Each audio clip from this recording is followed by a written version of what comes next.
तूफानी रात, जब आसमान गरजता है, हवाएं चीखती है और अंधेरा सिर्फ अंधेरा नहीं रहता। कहते हैं ऐसी रातों में कुछ कहानियां जन्म लेती है और कुछ राज जाग जाते हैं।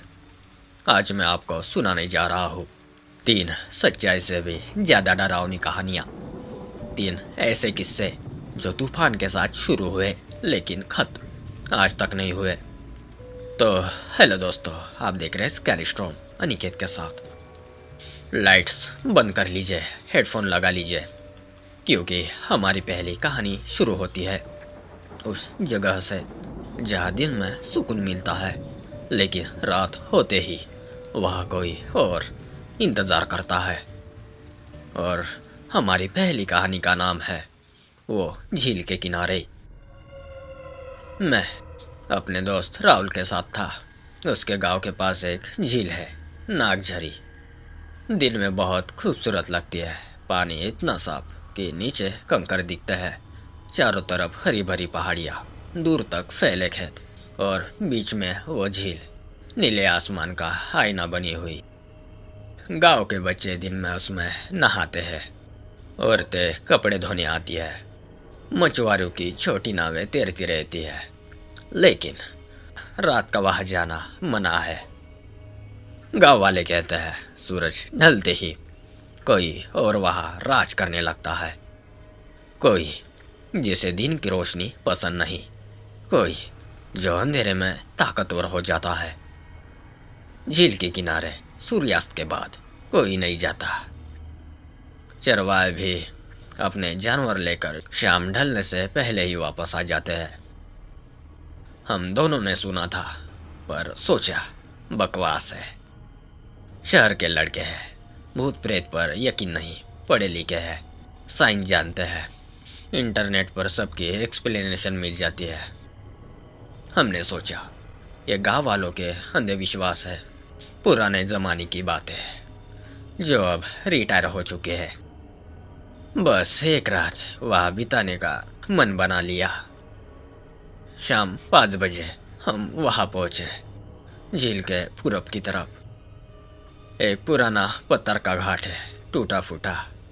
पता नहीं कितना पुराना है, पर लगता है कभी बहुत पक्का बना होगा। अब उसके पत्थर ढीले हो गए हैं, बीच बीच में घास उगाई है। वहीं पर रुकने का प्लान था। हवा धीरे धीरे तेज होने लगी थी। पहले हल्की हल्की, बस पत्ते हिलने लगे थे। फिर धीरे धीरे उसमें सीटी जैसी आवाज़ आने लगी। बादल छा रहे थे। सूरज ढलने से ही पहले आसमान में काले बादलों की चादर बिछ गई। मौसम देखकर लगा आज तूफान आएगा। राहुल बोला, और मज़ा आएगा, और भी डरावना माहौल बन जाएगा। हंसते हंसते हमने अपना कैंप लगाया। 8 बजने को थे, पूरा अंधेरा हो गया। हमने छोटी सी आग जलाई। सूखी लकड़ियाँ जो पास में पड़ी थी उन्हीं से आग जलाई।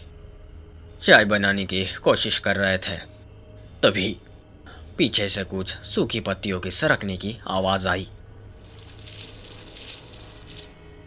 हमने मुड़कर देखा, कुछ नहीं था, बस पेड़ थे और उनकी लंबी परछाइयाँ। राहुल हंसा, अरे यार, चूहे होंगे। मैंने मन ही मन सोचा, हाँ चूहे ही होंगे, और क्या हो सकता है। 10 मिनट बाद फिर आवाज़ आई। इस बार पानी में कुछ गिरा, जैसे कोई बड़ा पत्थर फेंक गया हो। पानी से छपाक की आवाज़ आई, जोरदार छपाक, और फिर सन्नाटा, बहुत गहरा सन्नाटा। हवा भी एक पल को थम गई। राहुल उठा, टॉर्च लेकर पानी की तरफ बढ़ा। मैंने कहा, मत जा। उसने मुझसे कहा, डरा हुआ है क्या, बस देख के आता हूँ। वो आगे बढ़ा। टॉर्च की रोशनी पानी पर डोल रही थी। मैंने देखा कैसे वो धीरे धीरे झील के किनारे पहुंचा। उसने टॉर्च पानी में डाली, इधर उधर घुमाई, फिर वो झुका, कुछ देखने की कोशिश करने लगा। अचानक टॉर्च बुझ गई अंधेरा, सिर्फ हमारी आग की लपटें हिल रही थी। मैंने आवाज लगाई, राहुल, राहुल, राहुल, राहुल। कोई जवाब नहीं। फिर पुकारा, इस बार जोर से, राहुल, राहुल, राहुल, राहुल। फिर वही सन्नाटा, बस हवा और पानी की आवाज।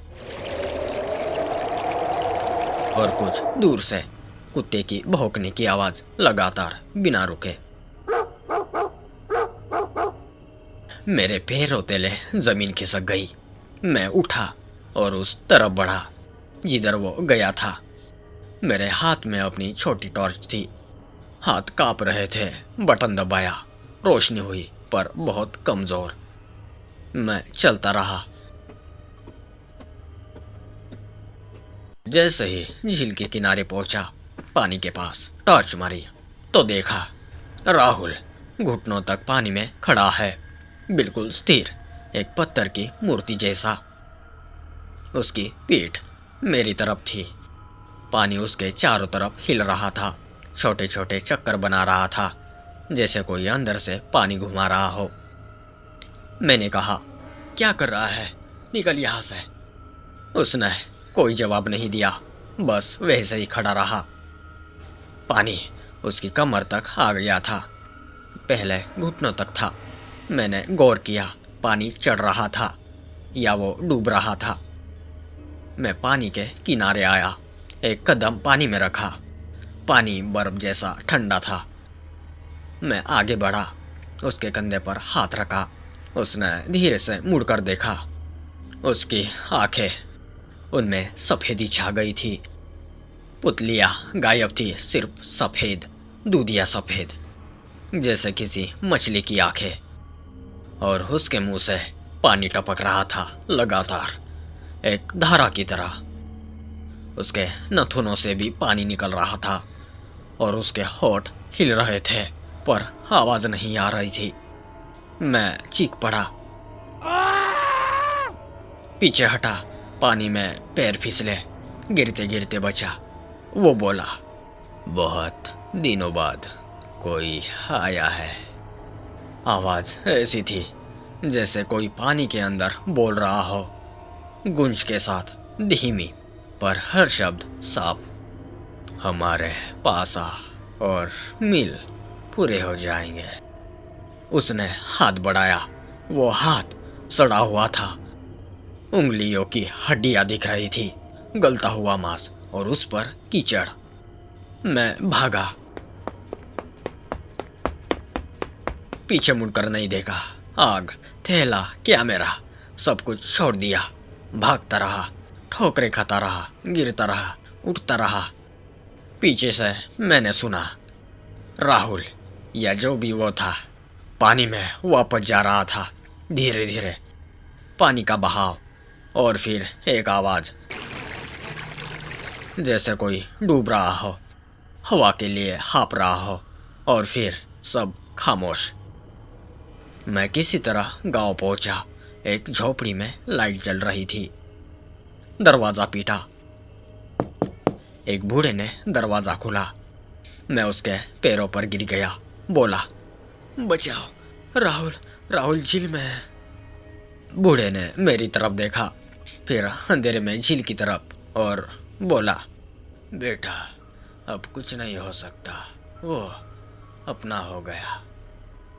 अगली सुबह मैं गांव वालों को लेकर वहां पहुंचा। राहुल नहीं मिला। झील के किनारे सिर्फ मेरा थैला पड़ा था और उसकी चप्पल। दोनों चप्पलें एकदम सटी हुई, जैसे किसी ने उन्हें वहां रखा हो, उतार कर नहीं, बल्कि अच्छे से। उसके अंदर कोई पैर नहीं था, फिर भी वो गीली थी, भीगी हुई। पानी बिल्कुल शांत था, साफ, जैसे कुछ हुआ ही ना हो। गांव के मुखिया बोले, हमने मना किया था ना जाने को, पर तुम शहर वाले कभी नहीं मानते। अब वो उनका हो गया, झील के नीचे वालों का। मैंने पूछा, कौन है वो? उन्होंने बताया, बहुत पुरानी बात है, सैकड़ों साल पहले यहाँ एक गांव डूब गया था। बाढ़ आई थी, तूफान आया था, सब कुछ डूब गया। औरतें, बच्चे, बूढ़े, सब। उनकी लाशें कभी नहीं मिली। तब से वो झील के नीचे है। और जब भी तूफान आता है वो ऊपर आते हैं किसी को अपने साथ ले जाने। जब मैंने झील में देखा तो मुझे लगा बहुत गहराई में कोई मुस्कुरा रहा है। हजारों आंखें अंधेरे में चमकती हुई। और आज भी जब भी बारिश होती है, तूफान आता है, मुझे वो आवाज़ याद आती है। हमारे पास आ और मिल। राहुल कभी नहीं मिला। और कभी कभी जब मैं अकेला होता हूँ, सोचता हूँ क्या वो अब भी वहाँ है झील के नीचे उन लोगों के साथ। और क्या वो भी अब इंतज़ार कर रहा है किसी और के आने का। और हमारी ये दूसरी कहानी जिसका नाम है आधी रात का सफ़र, ये मेरे चाचा के साथ हुई थी। वो ट्रक ड्राइवर है। पूरे उत्तर भारत का रास्ता उनके हाथों में बसा है। 40 साल से गाड़ी चला रहे हैं। हजारों रातें जाग कर काटी है। हर तरह के रास्ते देखे हैं। हर तरह के मौसम में गाड़ी चलाई है। उनके लिए रात और दिन में कोई फ़र्क नहीं, बस माल को समय पर पहुंचाना है। एक बार वो देर रात को बरेली से दिल्ली लौट रहे थे। ट्रक में माल लादा था, सब्जियों के क्रेट। अकेले थे। रास्ता पिछले दिनों की बारिश से कीचड़ से भरा था। रात के करीब 2 बजे होंगे। तूफान आने वाला था। हवा में नमी थी। बिजली कड़क रही थी, लेकिन बारिश शुरू नहीं हुई थी। चाचा ने रेडियो चलाया। कोई स्टेशन साफ नहीं आ रहा था, सिर्फ सरसराहट और कभी कभी कोई बातचीत के टुकड़े, फिर कट जाना। एक बार कुछ देर के लिए कोई भक्ति गीत आया, फिर उसकी जगह सिर्फ सरसराहट। फिर अचानक 1 मिनट के लिए कोई रोने की आवाज़ आई, बिल्कुल साफ। फिर कट गई। चाचा ने सोचा शायद कोई नाटक होगा, और फिर उन्होंने रेडियो बंद कर दिया। तभी हेडलाइट में उन्हें सड़क के किनारे एक औरत दिखी। सफ़ेद साड़ी पहने, बाल बिखरे हुए, हाथ उठाकर ट्रक रोकने की कोशिश कर रही थी। चाचा ने सोचा इतनी रात, सुनसान जगह, कोई मुसीबत में होगी, शायद लिफ्ट चाहिए। उन्होंने ट्रक धीमा किया और रोका। औरत पास आई। उसका चेहरा साफ नहीं दिख रहा था। सड़क की लाइटें थी पर बहुत धुंधली। बाल चेहरे पर बिखरे हुए थे। बहुत दूर जाना है साहब, मुझे आगे मोड़ तक छोड़ दोगे?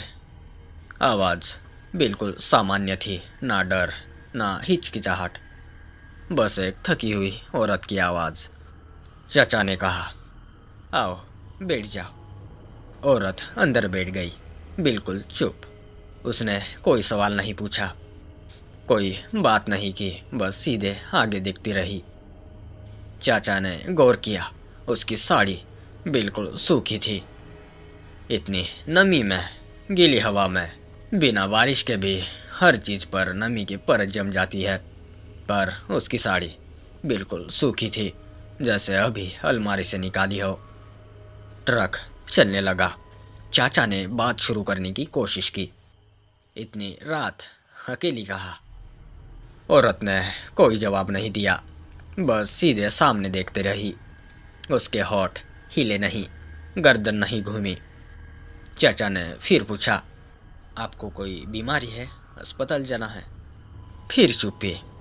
उन्होंने सोचा शायद डरी हुई है या परेशान है, चुप रहना चाहती है तो रहने दो। तभी हवा का एक तेज झोंका आया। ट्रक हिल गया। चाचा ने स्टीयरिंग मजबूती से पकड़ लिया। अचानक बारिश शुरू हो गई, मूसलाधार।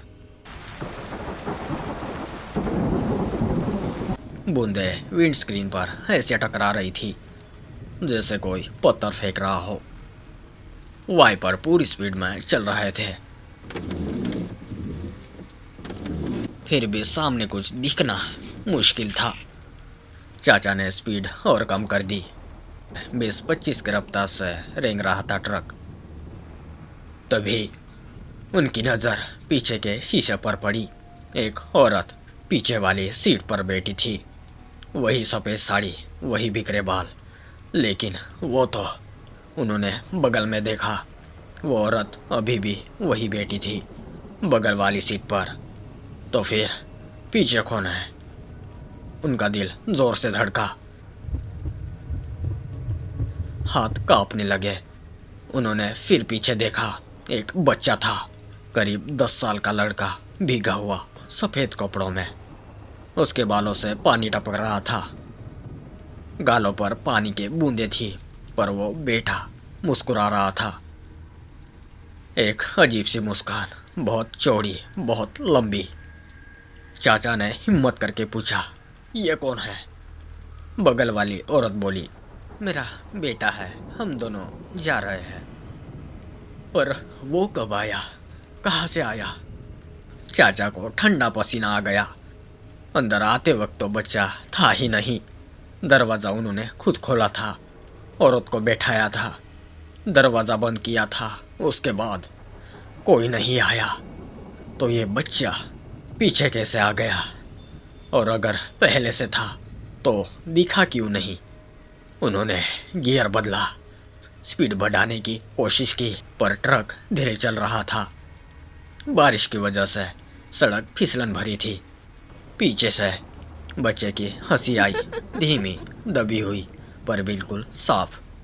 चाचा ने ट्रक सड़क के किनारे रोका। बारिश अब भी हो रही थी, पर थोड़ी कम। इंजन बंद किया। सन्नाटा, सिर्फ बारिश की आवाज़। फिर पीछे से वही हंसी। उन्होंने मुड़कर देखा। बच्चा अब पीछे नहीं था। वो सीटों के बीच की जगह से रेंग कर सामने आ रहा था। उसके हाथ आगे बढ़ रहे थे उनकी तरफ। चाचा ने दरवाज़ा खोला और बाहर कूदे। बारिश में भीगते हुए वो पीछे भागे, ट्रक के पीछे। ट्रॉली में सब्जियों के क्रेट थे। उनके पीछे जाकर खड़े हुए। कुछ नहीं था, सिर्फ सड़क, बारिश और अंधेरा। फिर ट्रक से आवाज़ आई, दरवाज़ा बंद होने की। वो दौड़कर सामने आए।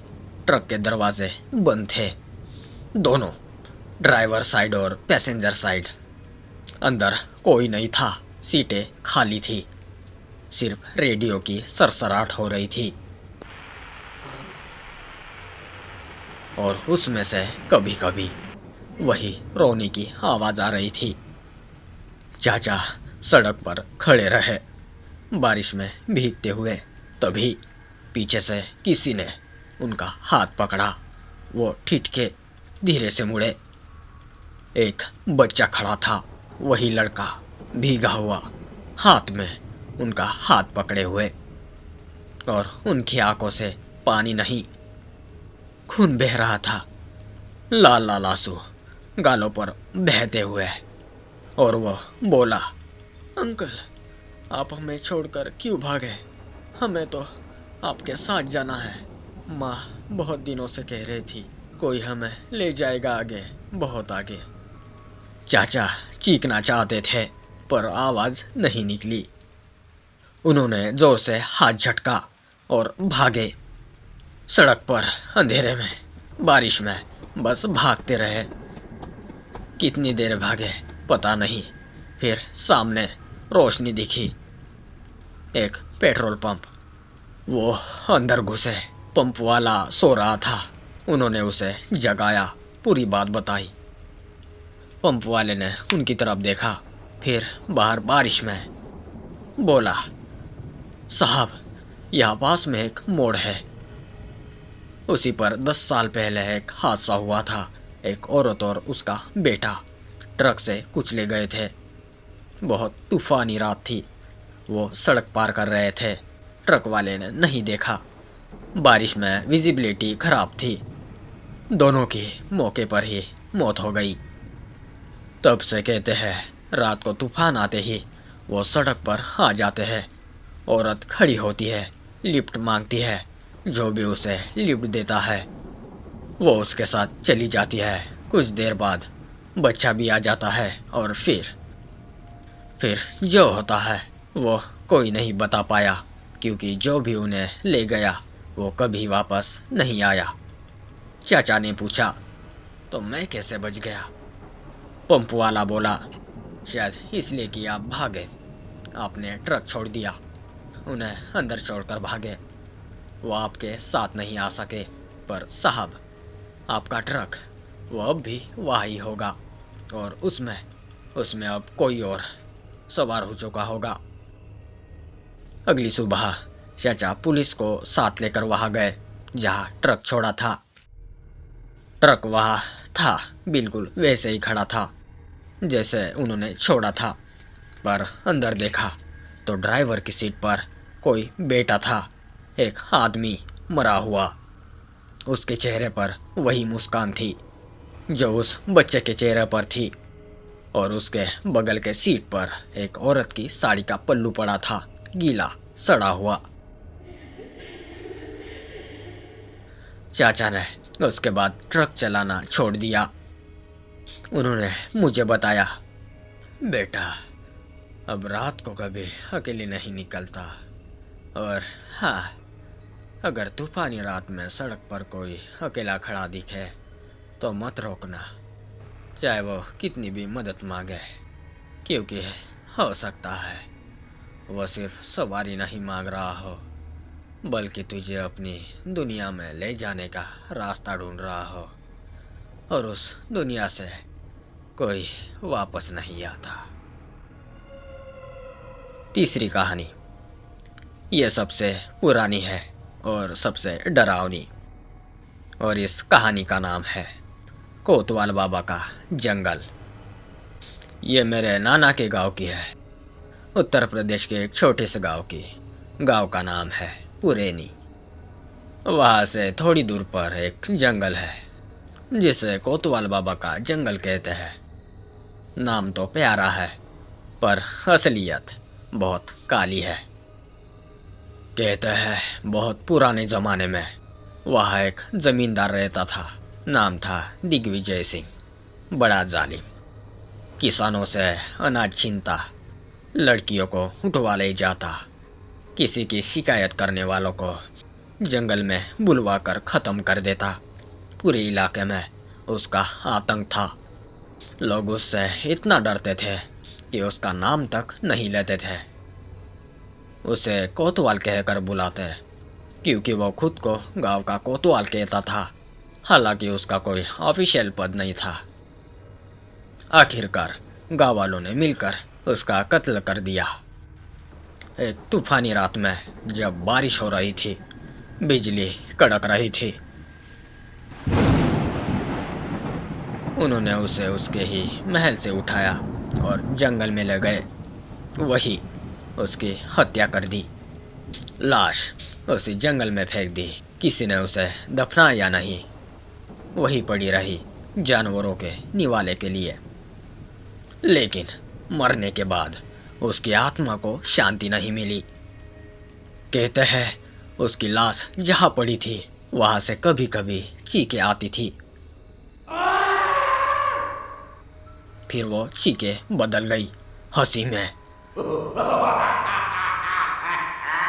और फिर एक दिन जंगल के पास से गुजरते एक किसान ने देखा, एक आदमी पेड़ के नीचे खड़ा है, लाल पगड़ी पहने, हाथ में लाठी लिए।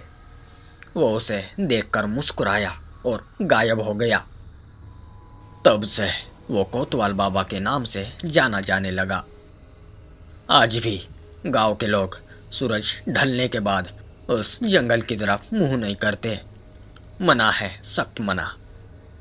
बच्चों को समझाया जाता है कि शाम के बाद उस रास्ते से नहीं जाना। बड़े भी अगर कभी ज़रूरत पड़े तो दिन में ही जाते हैं, वो भी समूह में ग्रुप बनाकर। अकेले कोई नहीं जाता। लेकिन मेरे नाना के ज़माने में 2 लड़के थे, भूरा और कलुआ, बड़े शौकीन। उन्हें यकीन नहीं था इन बातों पर। एक दिन शाम को वो जंगल में लकड़ी काटने गए। उनकी माँ ने मना किया, मत जा, बहुत तूफान आने वाला है, अंधेरा हो जाएगा। पर वो नहीं माने, बोले, हमें कोतवाल बाबा से क्या डर, हम तो उनकी पूजा करेंगे, प्रसाद चढ़ाएंगे, अगर वो असली है तो दिखेंगे। हंसते हंसते चले गए। शाम ढली, बादल आए, पहले हल्के फिर घने काले। हवा चली, तूफान आया।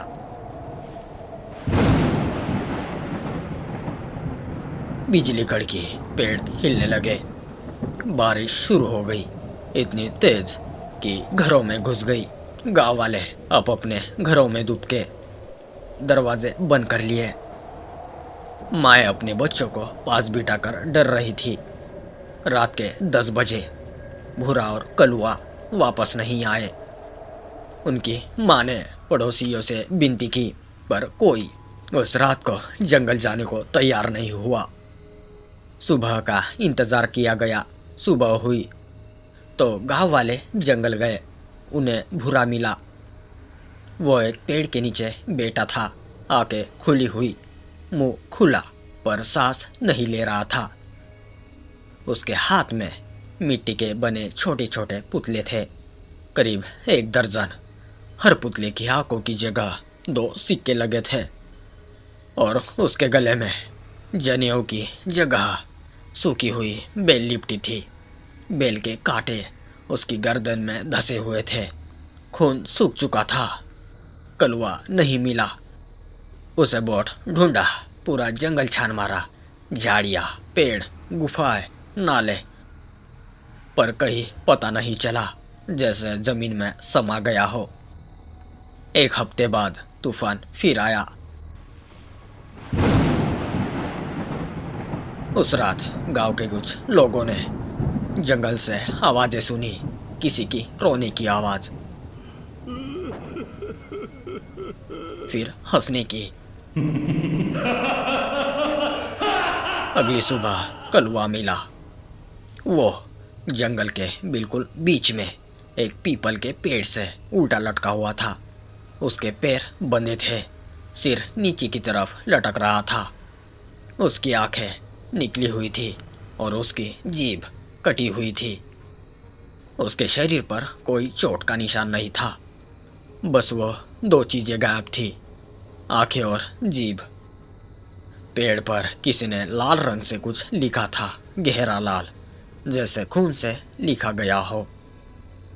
लिखा था, जो आएगा मुझे जलाने, वो लौटेगा ना जाने। उस दिन के बाद गाँव वालों ने कोतवाल बाबा का नाम लेना ही बंद कर दिया। जंगल तो दूर, उसके रास्ते से भी नहीं गुजरते। पूरे गांव ने उस जगह को भुलाने की कोशिश की, लेकिन सबसे डरावनी बात तो यह है कि आज भी जब भी उस जंगल के पास से गुजरो और तूफान आए तो पेड़ों की आवाज़ में सिर्फ हवा नहीं होती, उसमें कोतवाल बाबा की हंसी होती है, एक गहरी, दबी हुई पर साफ हंसी। और कभी कभी बारिश के बूंदों के साथ लाल रंग की मिट्टी बहती हुई आती है, जैसे वो जंगल अभी भी प्यासा हो, खून का प्यासा। मैं खुद उस गांव गया था कुछ साल पहले नाना से मिलने। नाना ने मना किया था, पर मैं घूमता घूमता उस जंगल के किनारे तक पहुंचा। दिन का वक्त था, लगभग दोपहर। धूप तेज थी, फिर भी वहाँ सन्नाटा था। पक्षी बोल नहीं रहे थे, कीड़े नहीं भिनभिना रहे थे, हवा ठहरी हुई थी, पत्ते तक नहीं हिल रहे थे। मैंने अंदर झाँक कर देखा। पेड़ों के बीच से एक रास्ता जाता था, पतला सा, घास से ढका हुआ। उस रास्ते के अंत में कुछ दूरी पर एक पेड़ के नीचे छोटी सी मूर्ति दिखी, मिट्टी की, आधमकद नहीं बल्कि 1 फुट जितनी। उसकी आंखों की जगह 2 सिक्के लगे थे, ठीक वैसे ही जैसे भूरा के हाथ में मिले पुतलों पर थे।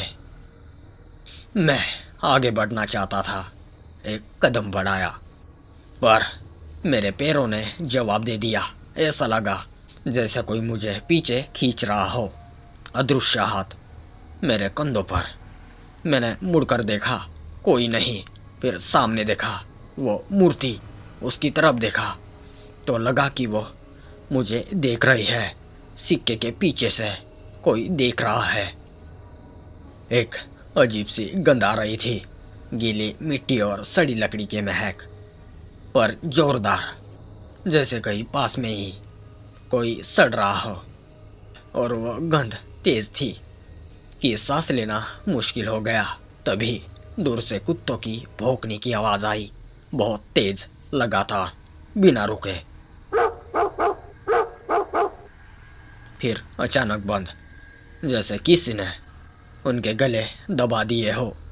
मैं पीछे हटा, एक एक कदम पीछे, बिना मुंह मोड़े, बस पीछे की तरफ चलता रहा। फिर दौड़ पड़ा, गांव तक दौड़ता रहा।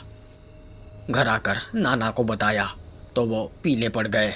बोले, बेटा, अच्छा किया जो अंदर नहीं गए। वो मूर्ति नहीं थी, वो तो पहरा है, कोतवाल बाबा के रास्ते का पहरा। जो भी उसे देख ले, उसे एक रात वहाँ जाना ही पड़ता है। बुलावा आता है, और बुलावा आने के बाद फिर किसी की नहीं सुनी जाती। मैं हंस दिया था, नाना की बातों को अंधविश्वास समझकर टाल दिया। पर उस रात सपने में देखा, मैं उसी जंगल में खड़ा हूँ। तूफान है, बारिश हो रही है, बिजली कड़क रही है, रोशनी से पूरा जंगल जगमगा जाता था। फिर अंधेरा। सामने एक आदमी खड़ा है, लाल पगड़ी पहने, हाथ में लाठी लिए। उसका चेहरा नहीं दिख रहा, सिर्फ लाल पगड़ी, और उसके नीचे अंधेरा। वो मुझे इशारा कर रहा है कि पास आओ। उसके पीछे अंधेरे में दर्जनों आंखें हैं, चमकती हुई लाल चमक, एक नहीं सैकड़ों। पेड़ों के पीछे, झाड़ियों में, जमीन के अंदर से, सब मुझे देख रही है। मैं डर के मारे भागना चाहता हूँ, पर पैर जमीन में धंसते जा रहे हैं, कीचड़ में फंस रहे हैं। जितना जोर लगाता हो उतना गहरा धंसता हो। वो आदमी धीरे धीरे मेरी तरफ बढ़ रहा है। एक कदम, फिर रुकता है, एक कदम, फिर रुकता है, फिर एक कदम। उसके पैर जमीन पर नहीं पड़ रहे हैं, बस हवा में चल रहे हैं। और फिर वही आवाज़, गहरी, दबी हुई, पर पूरे जंगल में गूंजती हुई। आजा बेटा, कोतवाल बाबा बुला रहा है। तूफानी रात है, बहुत दिनों से कोई नहीं आया था, बहुत दिनों से अकेले थे हम। अब तू आ गया, तो अब तू हमारा। मैं चीख उठा, पसीने से तरबदर काँप रहा था। बाहर तूफान था, हवा के झोंके से खिड़की खुल गई थी, और उसमें वही गंध आ रही थी, गीली मिट्टी और सड़ी लकड़ी वाली। हाँ, और मैं सपना देख रहा था, और दूर से, बहुत दूर से, कोतवाल बाबा की हंसी। मैंने खिड़की बंद की, लाइट जलाई। मोमबत्ती अब भी जल रही थी, बस बाती झुकी हुई थी, लो धीमी हो गई थी। मैंने देखा, टेबल पर जहाँ मोमबत्ती रखी थी, वहाँ पिघले मोम के बीच एक छोटा सा निशान था, जैसे किसी ने उंगली डुबोई हो, छोटी सी उंगली किसी बच्चे की। और वो निशान, उसकी बनावट में कुछ ऐसी थी जैसे मिट्टी के उन पुतलों पर होती है जो भूरा के हाथ में मिले थे। मैंने चारों तरफ देखा, कमरे में कोई नहीं था, पर फर्श पर, खिड़की के पास, गीले पैरों के निशान थे, छोटे बच्चों के, अंदर जाते हुए, और फिर टेबल तक जाते हुए, और फिर वापस जाते हुए। नहीं, मैं अब भी उस घर में रहता हूँ, पर अब हर तूफानी रात मैं अकेला नहीं होता। मुझे पता है कोई है मेरे साथ। तो दोस्तों, ये थी आज की वो 3 कहानियाँ जो तूफानी रातों के अंधेरे में छिपे डर को हमारे सामने ले आई। अब सवाल यह है, इन तीनों में से आपको सबसे ज़्यादा डर किस कहानी ने महसूस करवाया? क्या वो झील के किनारे का रहस्य, आधी रात के सफ़र की खौफनाक सवारी, या फिर कोतवाल बाबा के जंगल का श्राप?